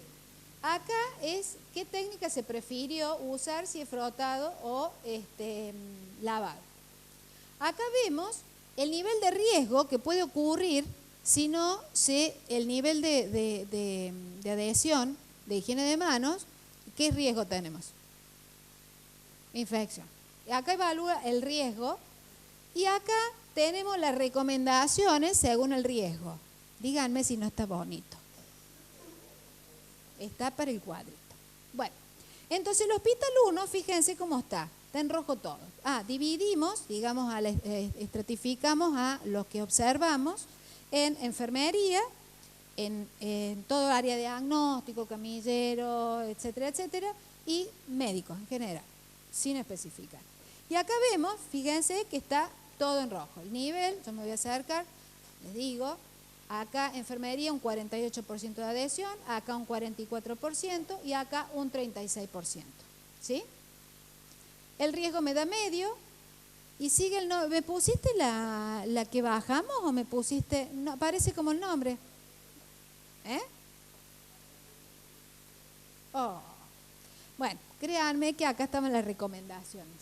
No sé qué pasó, pero acá decía lo que tenía que hacer cada grupo, que es capacitar, etcétera, etcétera. Vamos al hospital 2.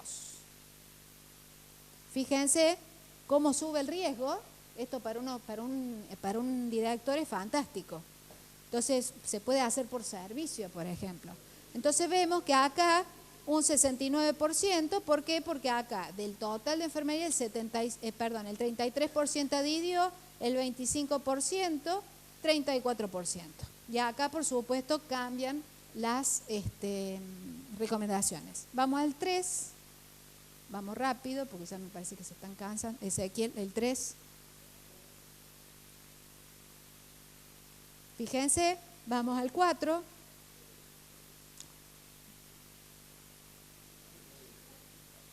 Estamos en nivel moderado, sigamos. Miren, sigamos. Enfermería es como que, ¡guau! Sí, sigamos. Verde, verde. ¿Qué pasa con esto? Se puede estratificar con estos también. ¿Quiénes no se lavan las manos? Sigamos. Fíjense, ahí estamos llegando casi. Sigamos. Sigamos. Ese era el último. Bueno, esto le quería mostrar porque son herramientas sencillas que se pueden implementar, ¿sí? Y que un director tiene esta información de una evaluación, de controla lo que está sucediendo en su hospital en una máquina. Esto lo absorbe un Excel, ¿sí? Y se puede ir modificando todos los días de acuerdo a la alimentación del Excel. Esto es ni más ni menos, esta herramienta se llama Dashboard y es ni más ni menos que un Excel que alguien se molestó en hacerle estos dibujitos. Yo elegí estos dibujitos porque son lindos, pero puede elegir el dibujito que quiera. Bueno, acá está todo, espero que les haya sido útil. Fue un paneo por todas las herramientas que yo manejo, las herramientas que deberían ser implementadas en todos los hospitales para tratar de que este sistema abierto, que es metaestable, que cualquier cosa lo puede sacar de la estabilidad, tratemos, usando todas estas herramientas, de tenerlo controlado, ¿sí? De controlarlo y siempre que tienda hacia ese equilibrio de mayor estabilidad. Bueno, gracias por la atención.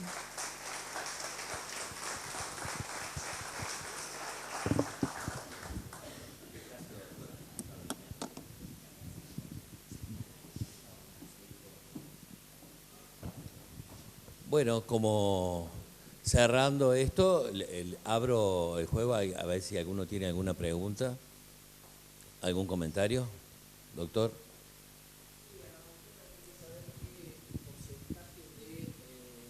Centros, tanto hospitalarios como públicos, están utilizando algún método parecido a todo eso que escuchamos hoy.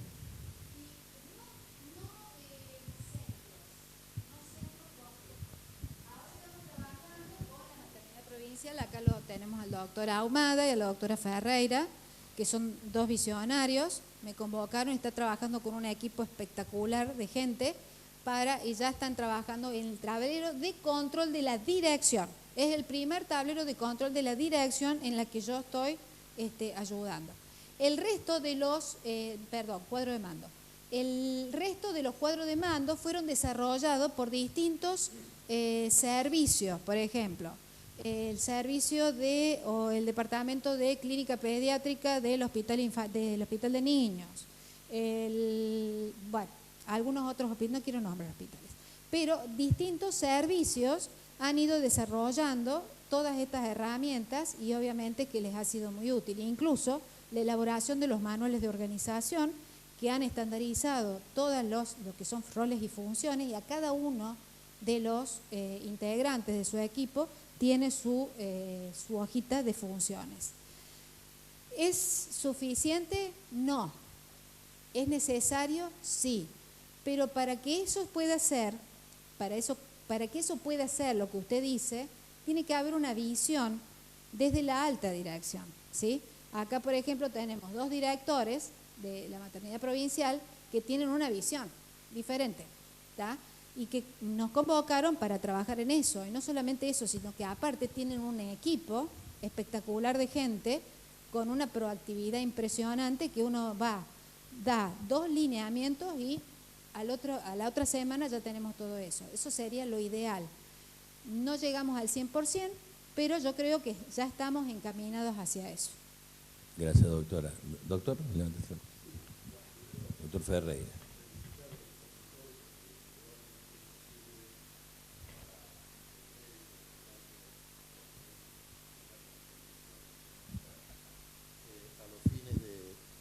Tomar conocimiento y disminuir la incidencia de los efectos adversos.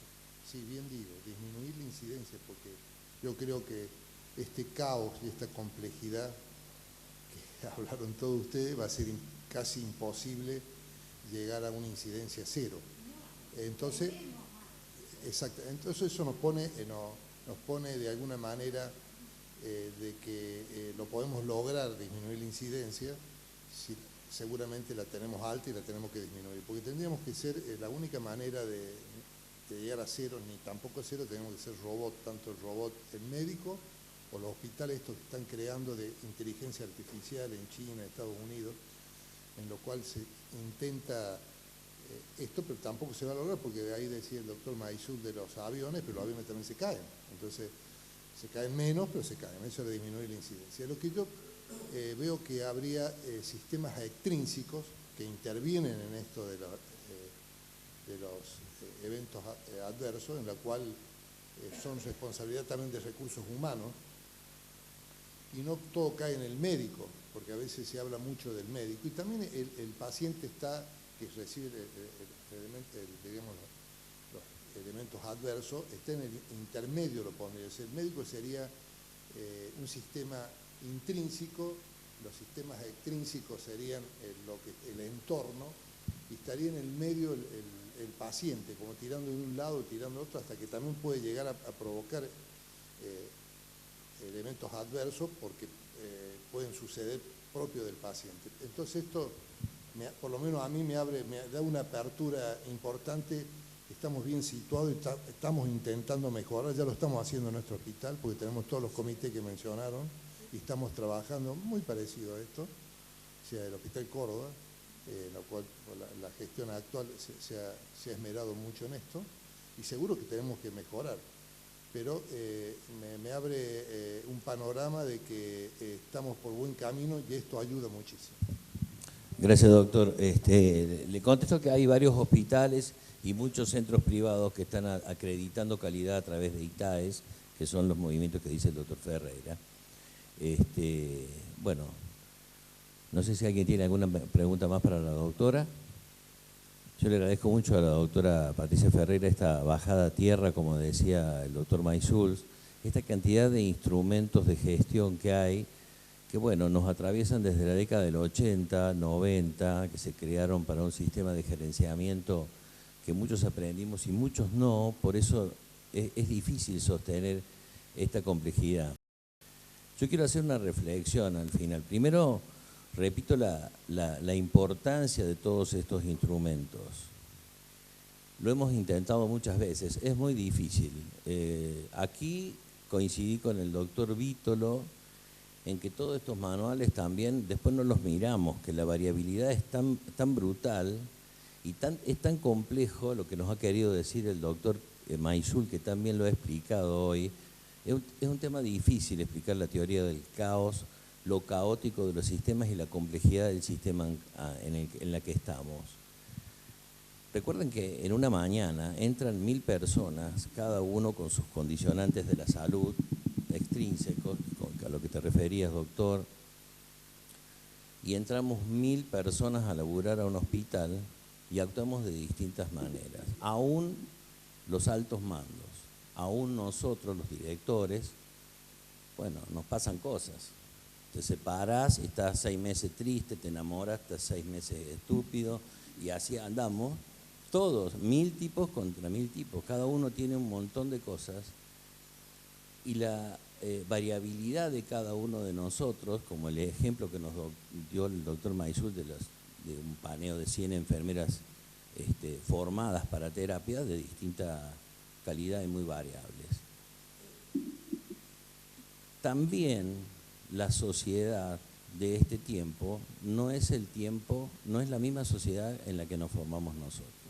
Así que no debemos esperar las mismas respuestas. Filósofos como Eric Sadin, Byung-Chul Han, les recomiendo que lo lean, Bifo Berardi, hablan de cómo la sociedad occidental ha cambiado brutalmente, y es la expresión de lo que nos pasa a nosotros hoy, que a esta edad por ahí nos toca conducir hospitales o impartir las enseñanzas que las doctoras nos dicen de cómo hay que estructurar las cosas, y lo difícil que nos es como directores estructurarlo. Acá está fácil, pero estructurarlo con 1000 personas que son los que participan en la organización hospitalaria es muy difícil. ¿Por qué? Porque los incentivos y las expectativas de los jóvenes entre 25 y 35 años, que son nuestras nuevas enfermeras, nuestros nuevos médicos, son totalmente diferentes a los nuestros, y eso también hay que saberlo, y son condicionantes externos. Así que es un marco de complejidad extraordinario, desde lo molecular hasta lo social, muy bien explicado por la física cuántica desde luego. Así que bueno, ese era el mensaje grande de hoy, como dice el doctor Maishuls, entender la complejidad de los sistemas y la vulnerabilidad de nosotros en un territorio complejo como el de la medicina. No es de los médicos, es de todos. Alguien una profesión que ha logrado estabilizar con calidad su producción son los bioquímicos. Un autoanalizador con chequeo de calidad de lo que produce con calidad y certifica calidad en lo que hace. Bueno, así todo es parte de un sistema muy complejo y en alguna probabilidad estará expuesto a errores también, seguro que sí. Terminé, pero doctor, vos.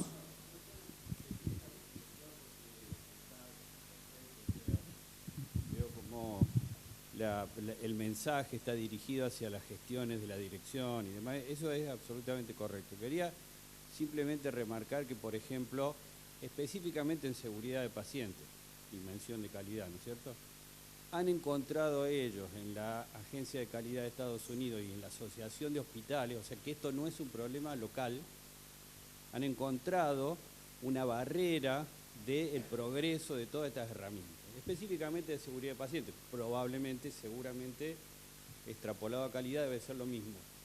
Y es las jefaturas de jefes de servicios. Ellos diseñaron, pero no vos va a la cabeza, el Johns Hopkins, un programa de entrenamiento para el aprendizaje de los jefes de servicios médicos y de enfermeras para implementar los procesos de seguridad dentro de su área. De tal manera que, lamentablemente para los directores, debería decirle que no alcanza y es necesario su involucramiento, sino que hay un trabajo muy fuerte, no solamente en los jefes de área actuales, sino en lo que vos decís, en los futuros líderes que van a gestionar nuestros servicios de salud específicos de cada área de los hospitales. De tal manera que me parece que este mensaje hacia los directores debe ser fuertemente tomado por los jefes de áreas de los hospitales, porque sin ellos, porque basta con que un jefe de servicio de cirugía diga: a ver, tío, déjame de embromar con la lista de verificación quirúrgica, que tenemos un atraso terrible para que la lista de verificación quirúrgica requiera de 6 meses más de trabajo para volver a implementarla. Así que este es el mensaje que quería decirle, porque fue uno de los problemas del avance de seguridad de los pacientes en los hospitales del primer mundo, fueron esta barrera, los jefes de servicio. Sí.